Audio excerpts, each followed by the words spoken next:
Radio Red de RCN. Grandes audiencias en la hora de la verdad, al oído.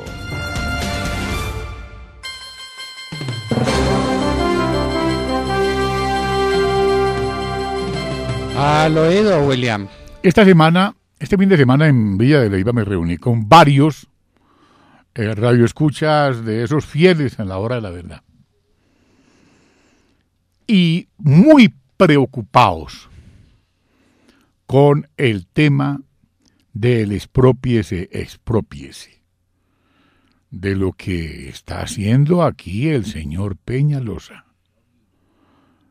Y coincide hoy todo, doctor Londoño, obviamente, con su columna en Las Dos Orillas, magistral, además, y la gente se está preocupando. Entonces me decían, entonces ya no podemos tener ni casa, porque esto se nos va a triplicar, es todo. Y entonces si uno va a arrendar, tiene que arrendar incluyendo el pago de los impuestos a los que nos va a someter o a los que nos tiene sometidos el señor Peñalosa. Impuesto predial e impuesto de valorización. Muy porque grave. Lo convirtieron en un impuesto. Eso fue siempre una contribución. La contribución tiene unas características particulares. Se contribuye a la construcción de una obra porque mi propiedad se va a beneficiar y va a quedar valiendo más. La famosa valorización por interés general que se inventó el Consejo de Estado fue simplemente la conversión de una contribución, la de valorización, en un impuesto.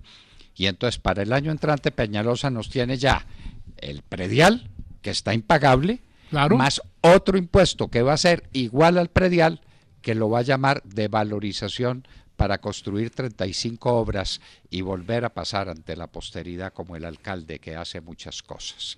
Y que los bogotanos y la gente que vive en Bogotá, que pague, y que pague el atraso económico de la ciudad, y que pague los obreros que no van a poder trabajar en la construcción, porque ¿quién construye en estas condiciones? ¿Quién?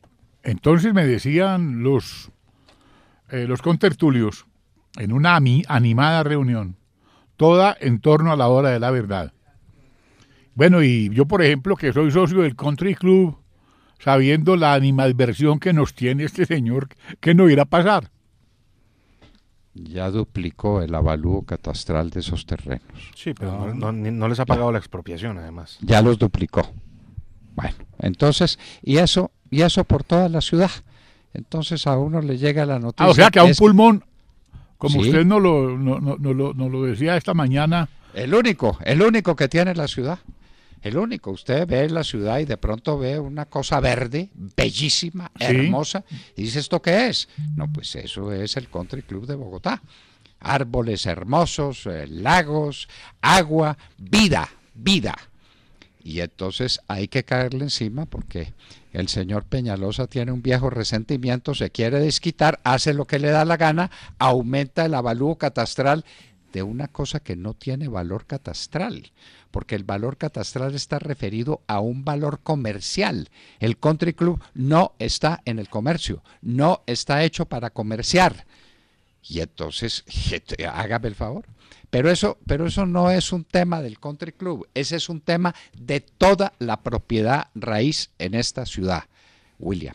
Y especialmente de los llamados estrato 6, a quien el señor Peñalosa les tiene tan poco afecto.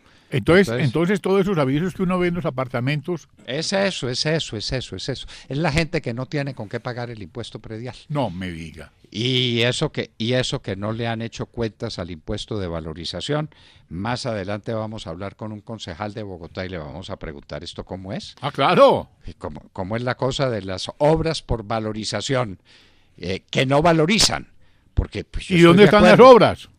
No, pero además yo estoy de acuerdo en que si mi casa va a quedar valiendo más porque se hace al lado una gran avenida o un parque bellísimo, bueno, yo hago el sacrificio y pago, pero si la obra se está haciendo a 50 cuadras de mi casa y no tiene nada que ver con mi casa, ¿por qué me van a cobrar valorización?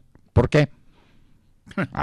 Por la valorización por interés general de la que habla el Consejo de Estado. ¡Qué horror, por Dios! ¡Ay, qué horror, por Dios! ¿Qué vamos a hacer con ese Consejo de Estado? Bueno, ya no lo hicimos, que fue tener consejeros de Estado como los que conocimos cuando empezábamos a ejercer la profesión, ¿no?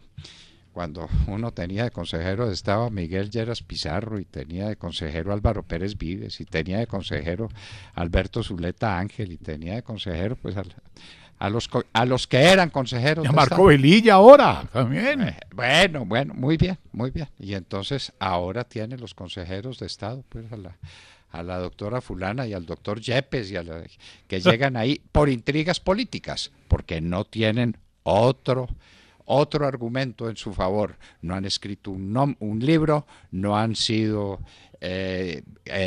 académicos respetados en ninguna parte, no han dictado sentencias valiosas, nada. Simplemente intrigaron y llegaron a ser consejeros de Estado. Bueno, William, adelante pues. Bueno, doctor Londoño, entonces, ¿por qué por Santrich sí marchan los petristas? ¿Y por el niño secuestrado qué? Por el niño Cristo, José, el Cristo niño José, ese. Qué horror. Hombre, qué horror, por Dios. qué horror. Pero además hay una cosa, todo el mundo está con razón indignado por ese caso, pero toda la izquierda, ¿por qué no se indigna? Porque estos guerrilleros que están en el Congreso tienen un puesto en el Congreso, habiendo matado a quién sabe cuántos niños.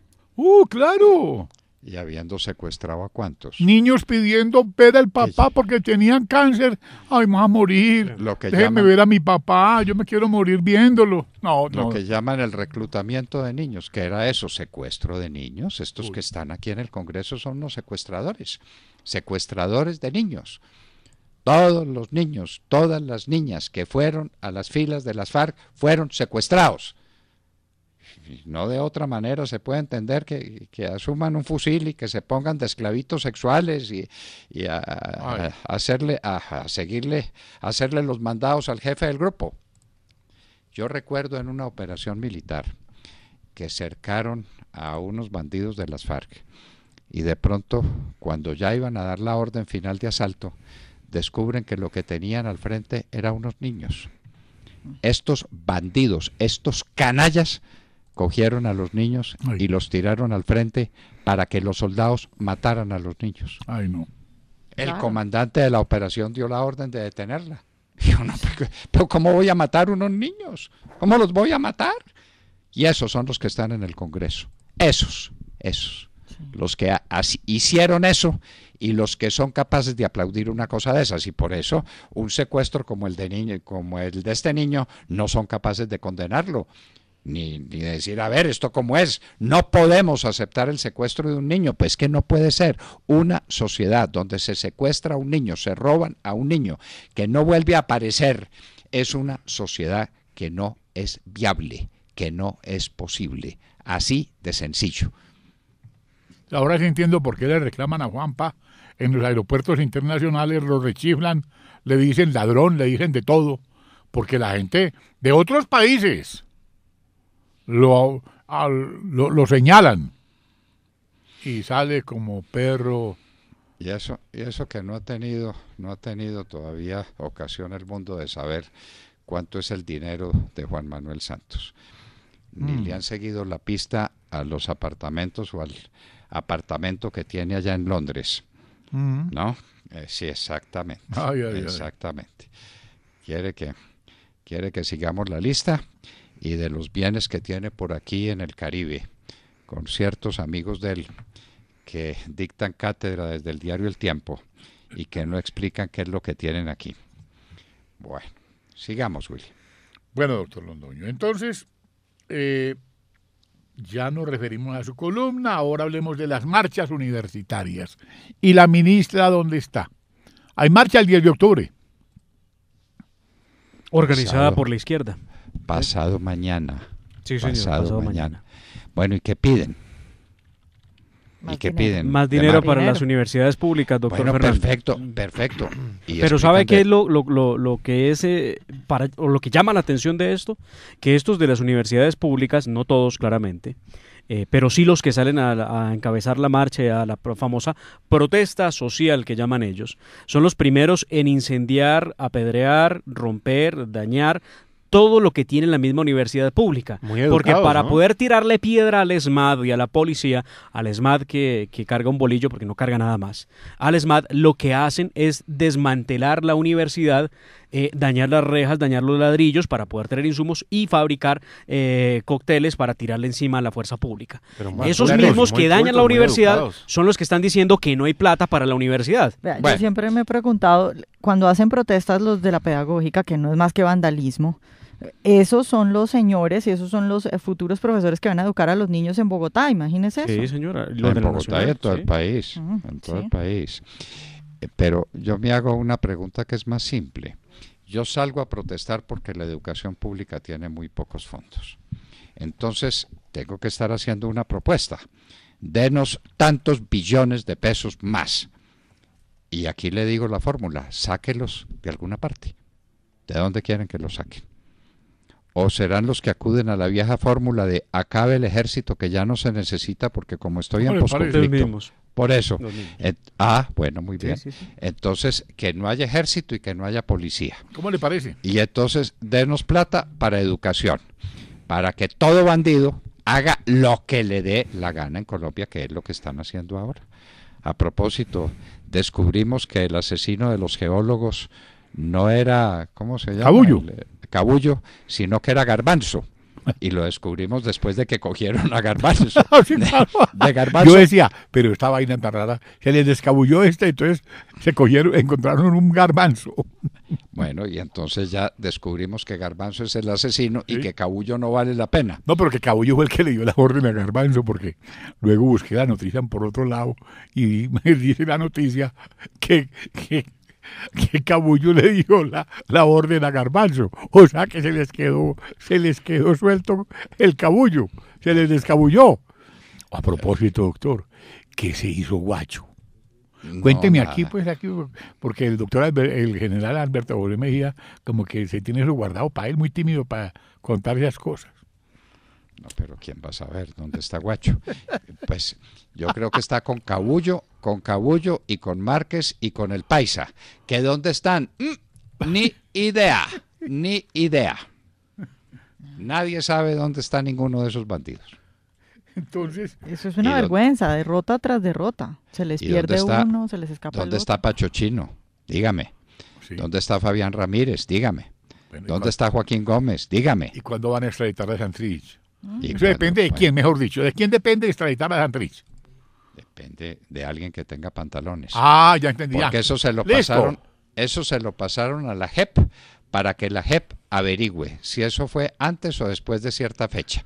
Y llevan como 4 meses averiguándolo y no ha sido posible. Es que esa señora trabaja y trabaja y trabaja y Mira, está esa- mirando si hay una fecha posterior o anterior a diciembre del 2016. Mira, esa Y cor- mira, y revisa esos papeles y está exhausta la pobre mujer y no ha podido averiguar si eso es por hechos anteriores o posteriores al 2016. Me contaron por y, ahí además, que... y además uno se pregunta por qué el 2016. Es que los de las FARC tuvieron una patente de corso para hacer lo que les dio la gana hasta el 2016. Y todo lo que hicieron antes quedó bendecido en la pila bautismal del acuerdo ese que firmaron, y al que el pueblo colombiano le dijo que no. Que le dijimos Recuerden- que no el 2 de octubre de 2016, cuando Exacto. Santiago José Castro desde estos micrófonos lloraba y yo también. Y usted Bueno. emocionado y no creíamos. Yo le dije, vamos a ganar. Y no creía la gente, doctor Londoño, acuérdese. Se lo dije aquí en las escalas de RCN al presidente Uribe. Ya tiene el discurso preparado para el domingo, que vamos a ganar. Yo, ¿cuál vamos a ganar, William? Eso es imposible. Y ganamos. Bueno, luego Y entregamos entonces esto. después Ah, sí, negociaron unas cosas ahí con las FARC que nunca nadie supo qué fue lo que negociaron. Así fue. Y en diciembre volvieron a firmar otro papel Hey, y con, con un aumento. 312 páginas de basura Hey. y entonces listos. Y lo que pasó antes quedó absolutamente transparente y perdido para las autoridades judiciales. Y entonces eso va a la JEP, donde hay un poco de mamertos elegidos por otros mamertos y mamertos internacionales. William, a mí nadie me ha contestado una pregunta elemental. Señor. ¿Qué país ha sido sometido a la humillación de que un alto tribunal de justicia, el más alto, dicen ellos, sea elegido por extranjeros? Yo no.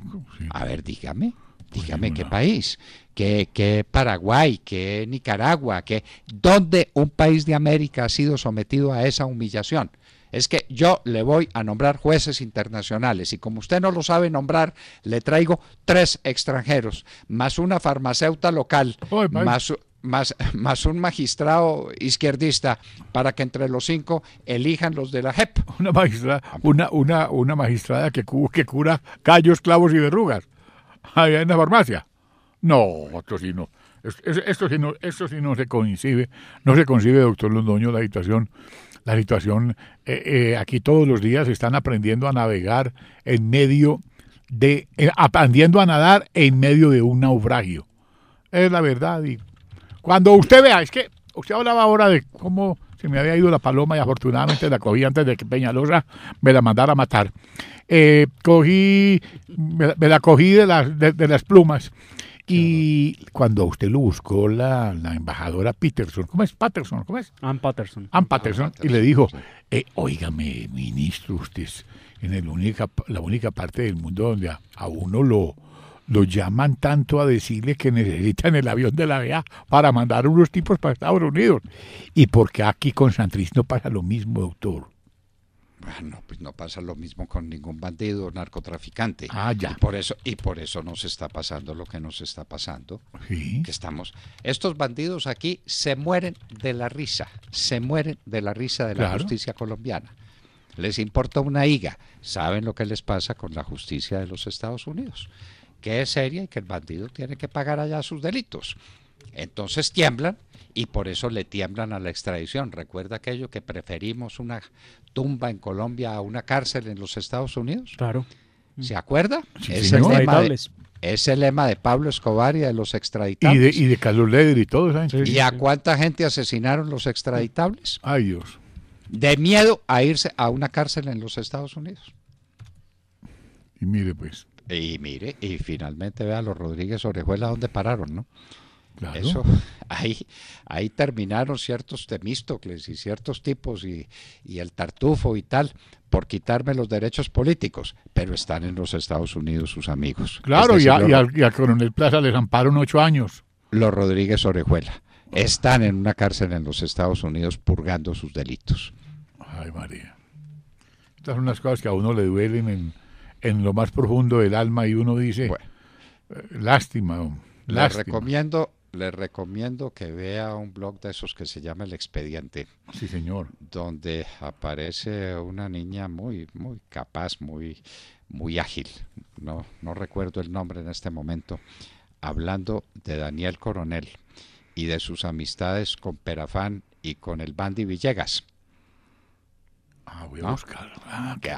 Bueno, que es de ahí de donde nace la fortuna de Daniel Coronel. Daniel Coronel era un periodista pues que tenía el sueldo modestísimo que ganan los periodistas aquí en Colombia y de pronto se hizo multimillonario y se hizo multimillonario a partir de que conoció a estos bandidos y a unos hermanos Cañón lea, se lo recomiendo. El Expediente se llama. Ya. Ese es el blog de Gustavo Rugeles. Sí, señor. Sí, señor. No recuerdo el nombre de la niña que hace ese trabajo periodístico, pero es excelente. Y uno se pone a ver que esto aquí está patas arriba, doctor Londoño, y que la gente, a mí me decían estos señores en Villa de Leyva, William, pero es que estamos trabajando para pagar impuestos, aquí no tenemos otra, o arrancar de aquí de Colombia para otra parte. Aquí no nos queda Brasil. más camino. Sí, no nos queda más camino, de verdad. Carolina Duarte es el nombre de la periodista. Carolina Duarte, la queremos felicitar. Gran trabajo, con un gran poder de persuasión y con preguntas que ella finalmente le hace a Daniel Coronel para que las conteste. Y no hay respuesta, sino que las respuestas son respuestas de odio contra el presidente Uribe, porque el presidente Uribe le recuerda esas cositas y esas amistades suyas con Perafán, otro extraditado a los Estados Unidos. ¿Usted volvió a saber algo de Perafán? No, por eso está metido en una cárcel en los Estados Unidos. ¿Cuánto tiempo lleva ya? Mientras el socio de él aquí se enriquece fabulosamente. Y el Bandy Villegas, bueno, ese no está en una cárcel en ninguna parte, ese lo mató la mafia, ¿no? Sí, señor, hay una novena como con 76, una cosa así. A las 7 de la noche. Ay, María. Y a prepararnos pues para las marchas, doctor Londoño. Bueno, William, lo del Brasil ayer fue un hecho histórico. Lamentablemente Bolsonaro se quedó corto por 3 puntos. Ay. Pero yo me vuelvo a preguntar, ¿por qué los candidatos de derecha son siempre de extrema derecha? ¿Y por qué los candidatos de izquierda no son nunca de extrema izquierda? Es una inquietud, Sí, es sí. una inquietud que yo tengo, que se la planteo, pues para que no vamos, se la planteo al diario El Tiempo, para quien Bolsonaro es de extrema derecha, pero Haddad no es de extrema izquierda. A ver, ¿por qué? A ver, explíqueme cómo son esas líneas diferenciadoras entre la izquierda y la extrema izquierda, y la derecha y la extrema derecha. Sí. Y uno es de extrema derecha porque propone la defensa de la familia, porque está en contra del aborto, porque está a favor de la iniciativa privada. Le molestará al diario El Tiempo, de propiedad de Luis Carlos Sarmiento, que haya una persona dispuesta a defender la libre iniciativa en Brasil y a limitar los impuestos para que esa libre iniciativa, los libres empresarios, sean capaces de crear riqueza. ¿Eso les fastidia? Pero Porque, pues yo creo que no saben qué es ni derecha ni izquierda, doctor. a ver, Vanessa, ¿usted tiene ahí los temas centrales de Bolsonaro? Sí, vuelvo y se los leo. Vuelva, insistamos Libre otra vez. mercado, impuestos bajos. A ver, libre mercado. ¿Le molesta eso al diario El Tiempo? ¿Que haya libre mercado? Pues no ¿O debería quiere un molestarle, mercado ¿no? intervenido? O que, diga, no es que me guste es el mercado intervenido. Díganlo. ¿Qué más? Impuestos bajos y pocas regulaciones. Muy bien, muy bien. Pocas regulaciones. Estamos en un mar de regulaciones que ahogan la iniciativa privada. Aquí no se puede fundar ni mantener una empresa porque el Estado no deja. ¿Qué más? Privatización de empresas estatales. Privatización de empresas estatales. Toda empresa en poder del Estado no produce sino pérdidas. ¿O no es esa la experiencia que tenemos? Privatización de las que lo hizo Margaret Thatcher con qué éxito en la Gran Bretaña. La Gran Bretaña estaba hundida, arruinada, perdida, llena de empresas estatales ineficientes. Vaya, toque en la Argentina siempre ciertas empresas estatales, por ejemplo, aerolíneas argentinas, para que vea usted lo que le pasa.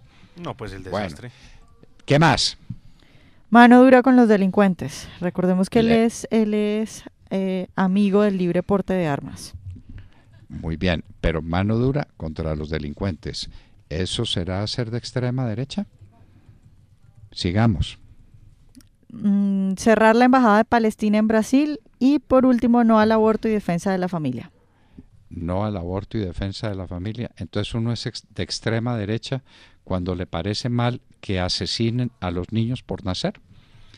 Vi una noticia, Vanessa, no sé si usted la vio, que ya están hablando del tráfico de órganos de los fetos, que es el negocio que tienen montado en todas partes los proabortistas. Sí, Matan a los niños Uy. y cogen los órganos de los niños y los mercadean. sí. ¿No sabía eso? Sí, yo sí he visto, he escuchado Bueno. de eso. Lo que pasa es que pues, Bueno, no, ya empezaron a hablar del tema. Ya empezaron a hablar del tema aquí, para que la Corte se pronuncie y que digan libertad absoluta para el mercadeo de órganos de los niños de los fetos, obviamente niños que en su mayoría han sido abortados a la fuerza. sí. Doctor, pero hablando de lo de Brasil, les quiero contar que el hombre que lo aconseja en economía al señor Jair Bolsonaro, porque él reconoce que de economía no sabe, que él es la fuerza y el orden, es un ex militar. Es un señor que se llama Paulo Guedes. Paulo Guedes estudió economía en la escuela de Chicago, es un Chicago Boy, y además es súper cercano a Mises, habla siempre de Mises, habla del liberalismo económico. Entonces, pues no Eso podría sí. estar mejor, no podría estar en mejores manos la economía. Fue alumno de Milton Friedman incluso. Ah, bueno. Y es el Eso sí. fundador del Instituto Millennium, que es un think tank liberal en Brasil. Es grandísimo. Entonces, por eso es de extrema derecha. Pero doctor, yo creo que,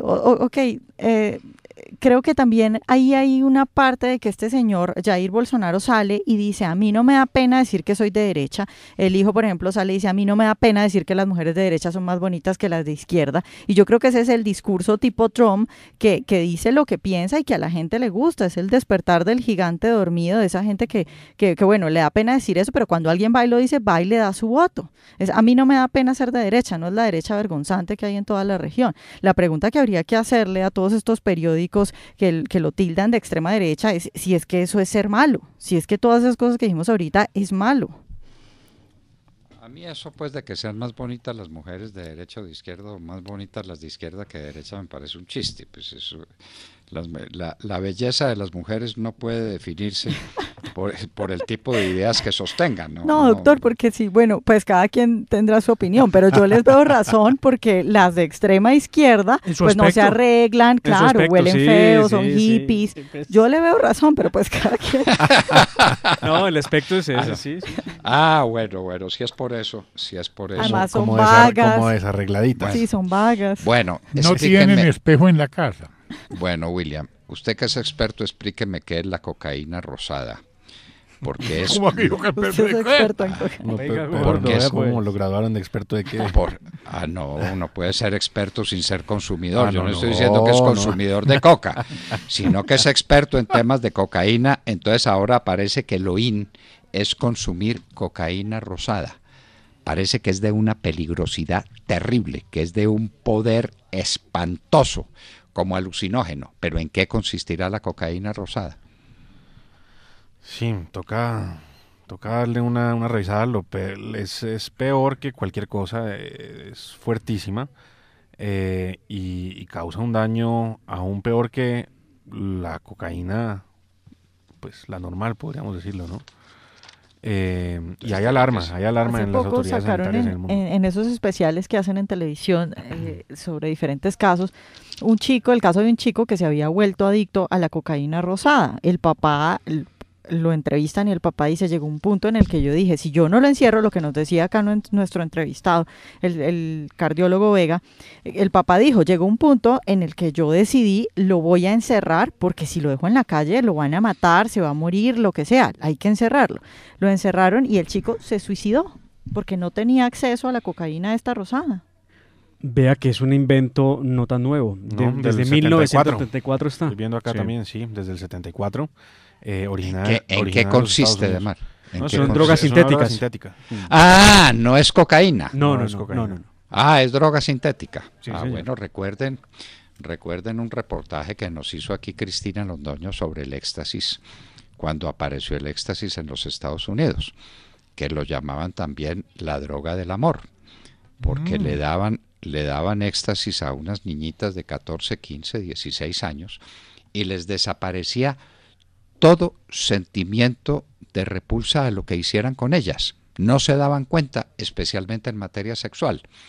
Entonces aparecieron unos depredadores sexuales que les daban éxtasis a las niñas y que se las llevaban para alguna parte y las sometían pues a los peores oprobios, y cuando amanecía las niñas no tenían ni idea qué era lo que había pasado con ellas. Sí, como lo que denunció Julián Parra en la nocturna de RCN con relación a Cartagena, que eso se volvió terrible por cuenta de esa misma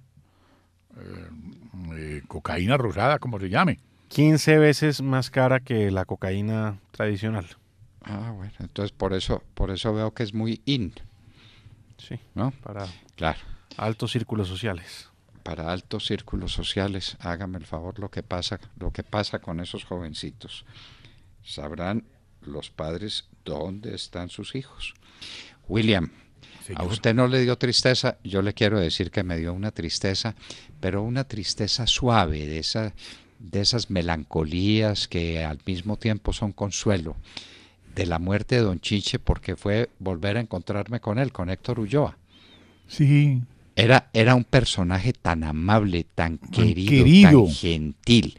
Él y su compañero, ¿cómo se llamaba el compañero? El Culebro ¿Quién? Casanova. El Culebro Casanova. Claro. Y entonces compartían juntos una vida muy, muy elemental y con un sentido del humor. Era costumbrismo puro, con un estilo absolutamente impecable, maravilloso. Eso sí era humor. El humor de Yo y Tú, que era una cosa maravillosa. De Alicita del Carpio. De Alicita del Carpio. ¿Y cómo se llamaba el otro personaje? Don Cándido María Lechugo. No, don Cándido María Lechugo, que era sensacional. Sí. Pero el otro, el distinguido, el bogotano de pura cepa, ¿cómo se llamaba? Un personaje importantísimo que creo que desapareció también. Bueno, se fue toda una época. ¿Que Romeo y Buceta? No. Puede ser, pero ¿cómo Romeo y se Buceta llama? era la otra serie de la... No, ¿no? Enjoy Tú, Enjoy Enjoy Tú Tú. de Mario. Yo ya, tuve ya. ese. Enjoy Tú. Existía un personaje Bueno. ahí, sí. El bogotano clásico. Bueno, muy bien. De la ventanita, Pero era un humor fino, un humor donde no había nada soez, ni nada vulgar, ni nada grosero. Y uno se moría de la risa y veía el retrato de una sociedad que la presentaban con unas características, como siempre se hacen los retratos de costumbres, ¿no? Escuchemos el fondo, acuérdese, doctor Rivera. A ver. Ay, qué lindo. Sí.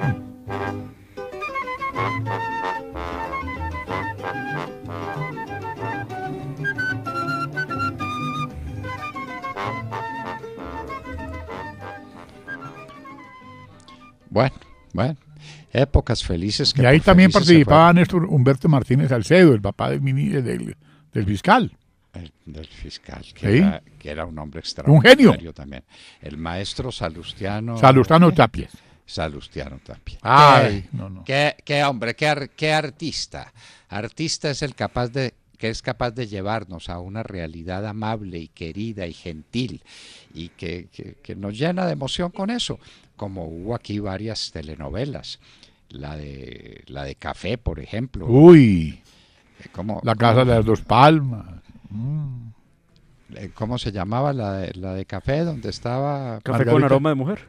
Margarita Café Rosa con- de Francisco. Margarita Rosa, una Sí. belleza de telenovela. Todas esas telenovelas del que es libretista Gaitán, ¿es cómo se llama? Sí, señor. Señor. Bueno. Bernardo Bueno. Gaitán Maecha, ¿sí? No, Bernardo perdón. Gaitán Maecha fue Gaitán, mi no. gran profesor de Derecho Perdón, Penal, perdón, por sí, Dios. sí. Víctor Gaitán. Es Gaitán, el amigo Fernando Gaitán. El amigo de Gilberto Ramírez Huerta. Fernando Gaitán, sí, señor. ¿Eh? A propósito, vi por la televisión americana, porque tengo que estar pendiente de lo que pasa en la televisión del mundo para poder darle noticias a nuestros oyentes. Un reportaje sobre la influencia que tienen en la economía, en la sociedad y en la economía de los Estados Unidos los descendientes de hispanos en los Estados Unidos. ¿Saben pues cuántos millones de hispanos hay en los Estados Unidos o no saben? No. No, señor. Están llegando a 60 millones. Bueno. Óigame, pues Esa 60 parte, millones. eso es el 20%. Eso es, multiplique por 5, exactamente el 20% de la población. Pero se están desarrollando en todos los campos administrativos, en los campos económicos, en los campos financieros, en los campos de la economía naranja que llamaría nuestro presidente, a unas velocidades tan vertiginosas. ¿Sabe cuántos de ellos son millennials, pero millennials hispanos, que tienen unas características particulares con un éxito inmenso en la economía de los Estados Unidos? Hay 15 millones. 15 millones. Es que 60 millones es mucho más que la población de Colombia, ¿no? Muy bien. 15 millones de muchachos con una inmensa capacidad de compra, con una gran capacidad tecnológica. Es decir, se están, y lo recordé porque la niña que estaba haciendo el reportaje, que estaba entrevistada, que era de un think tank, de esos que trabajan en el tema, es de apellido Gaitán. Ella dice, pues yo soy hispana, pero soy bicultural, debe ser que su mamá es americana, lo que sea, pero presentando las cosas con una fuerza, diciendo, esto de las minorías, esto se acabó. Los Estados Unidos va a ser el mundo de las minorías, y la mayor de las minorías será la minoría hispana. Gústele o no le guste al señor Trump, esa es una realidad, ese es un hecho. Y eso es de gente que se fue de aquí en circunstancias muy precarias, de aquí y de México. Ahí tenían también las cifras, México, Puerto Rico, ¿cuál era? Cuba, México, Puerto Rico y Cuba son los grandes productores de este fenómeno sociocultural en los Estados Unidos. Los hispanos triunfadores en la economía. ¿Cómo le parece? Bien. Sí, pues es que es el nuevo panorama que enfrenta Estados Unidos, que además está teniendo una fórmula exitosísima en materia económica. Claro, es que la migración es un plus cuando se tienen reglas buenas para el mercado, para que la gente pueda Para que crear se puedan riqueza. incorporar, claro. Claro, para que la gente pueda crear riqueza y para que los empleadores puedan captarlos fácilmente. En todo caso, ahí está pues la famosa minoría hispana. Se está convirtiendo en una mayoría en los Estados Unidos, con una influencia enorme. Esa influencia hispana es sobre todo notable en la Florida y en Nueva York, pero está por todas partes. La influencia en la costa oeste, en Los Ángeles y San Francisco y en toda esa región, es una influencia enorme, enorme y muy significativa, de gente que todavía desempeña trabajos elementales y simples y de gente que ha sido triunfadora, porque los hijos de ellos, los hijos del mesero del restaurante y los hijos de la señora que hace el aseo han tenido acceso a la universidad y se han superado. Eso es lo que llaman los soñadores, y que son una generación que pues ya no van a estar de meseros, no porque el oficio de mesero sea inmigrante, sino porque van a ser capaces de muchas y de grandes cosas. Bueno, queridos amigos, hablábamos con ustedes Al oído. y les contamos que nuestro concejal invitado, Juan Carlos Flores, tuvo un pequeño problema con su teléfono, pero que estará pronto con nosotros para que hablemos del tema de la valorización, para que hablemos del tema de los prediales y para que hablemos del tema del porvenir de la propiedad privada en Bogotá, y les prometemos que haremos este estudio en muchos lugares de Colombia.